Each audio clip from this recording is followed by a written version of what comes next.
జనవరి 28, 2026న బారామతిలో జరిగిన విమాన ప్రమాదంలో అజిత్ పవార్ మరణంలో బీఎస్ఆర్ ఏవియేషన్ మరియు హెరిటేజ్ మధ్య ఆర్థిక లావాదేవీలపై సాక్షి పత్రిక కథనాలపై మంత్రి నారా లోకేష్ తీవ్రంగా స్పందించారు. ఇక పూర్తి వివరాల్లోకి వెళితే బాబాయిని చంపి కత్తి మా చేతిలో పెట్టారు. ఇప్పుడు బీఎస్ఆర్ ఏవియేషన్ సంస్థకు హెరిటేజ్ కు ముడిపెడుతూ వైకాపా నాయకులు చేస్తున్న ఆరోపణలు అలాంటివే అని విద్యా ఐటీ శాఖల మంత్రి నారా లోకేష్ ధ్వజమెత్తారు. హెరిటేజ్ కు బీఎస్ఆర్ ఏవియేషన్ కు ఎలాంటి సంబంధం లేదన్నారు. శాసనసభ లాబీలో బుధవారం ఆయన మీడియా ప్రతినిధులతో మాట్లాడారు. హెరిటేజ్ ఫిన్లీస్ నుంచి బీఎస్ఆర్ వెంచర్స్ సంస్థ 2022-2023 సంవత్సరాల్లో రుణం తీసుకుంది. హెరిటేజ్ ఫిన్లీస్ 1996లో రిజర్వ్ బ్యాంక్ మార్గదర్శకాల ప్రకారం ఏర్పాటైన నాన్ బ్యాంకింగ్ ఫైనాన్షియల్ కంపెనీ. ఆ సంస్థ వ్యక్తిగత, కార్పొరేట్ రుణాలు, అడ్వాన్సులు ఇస్తుంది. హెరిటేజ్ ఫిన్లీస్ నుంచి రుణం తీసుకున్న సంస్థలు, వ్యక్తులు సుమారు 10,000 మంది ఉంటారు. వారిలో బీఎస్ఆర్ వెంచర్స్ ఒకటి. బీఎస్ఆర్ వెంచర్స్ మొత్తం రుణాల్లో హెచ్ఎఫ్ఎల్ నుంచి తీసుకుంది 6% అని లోకేష్ తెలిపారు. ఆ సంస్థకు రుణం ఇచ్చినప్పుడు మేము అధికారంలోకి వస్తామని, మా ఎంపీ రామ్మోహన్ నాయుడు పౌర విమానయాన శాఖ మంత్రి అవుతారని, బీఎస్ఆర్ కంపెనీకి చెందిన విమానంలో అజిత్ పవార్ ప్రయాణిస్తారని,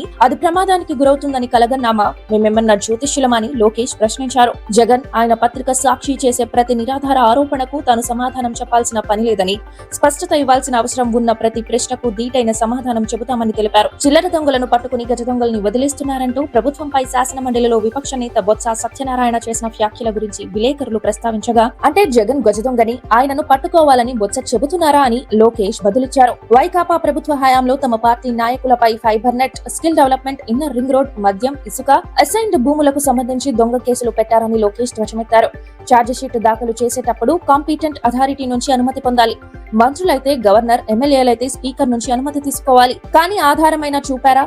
వారు పెట్టినవన్నీ తప్పుడు కేసులు అని లోకేష్ ధ్వజమెత్తారు. పార్టీ కార్యాలయాన్ని ఒక యూనివర్సిటీలా మార్చేశామని, సంవత్సరమంతా ఇక్కడ ఎప్పుడు ఎవరికో ఒకరికి శిక్షణ తరగతులు జరుగుతూనే ఉంటాయని లోకేష్ తెలిపారు. త్వరలో ఎమ్మెల్యేలకు 2 రోజుల పాటు ఓరియంటేషన్ తరగతులు నిర్వహిస్తామన్నారు. రెసిడెన్షియల్ స్కూల్లో మాదిరిగా ఎమ్మెల్యేలు 2 రోజులు పూర్తి సమయం పార్టీ కార్యాలయంలోనే ఉండాలని ఆయన చెప్పారు. దానికి ముఖ్యమంత్రి చంద్రబాబు ప్రిన్సిపల్ కాగా తామంతా విద్యార్థులమని ఆయన పేర్కొన్నారు. లోక్సభ నియోజకవర్గాల వారీగా పార్టీ ఎంపీ, మంత్రులు, ఎమ్మెల్యేలు, ఎమ్మెల్సీలతో తాను నిర్వహిస్తున్న భేటీలు పూర్తిగా కుటుంబ సమావేశాల్లోనే జరుగుతాయని, వాటిలో రాజకీయాల గురించి అసలు ప్రస్తావించడం లేదని తెలిపారు. శ్రీకాకుళం జిల్లాకు చెందిన నాయకుల్లో సగం మందివి ప్రేమ వివాహాలే అని తెలిసి బాగా నవ్వుకున్నానని చెప్పారు. ఇక లోకేష్ ఇచ్చిన క్లారిటీపై జగన్ ఎలా స్పందిస్తారో చూడాలి.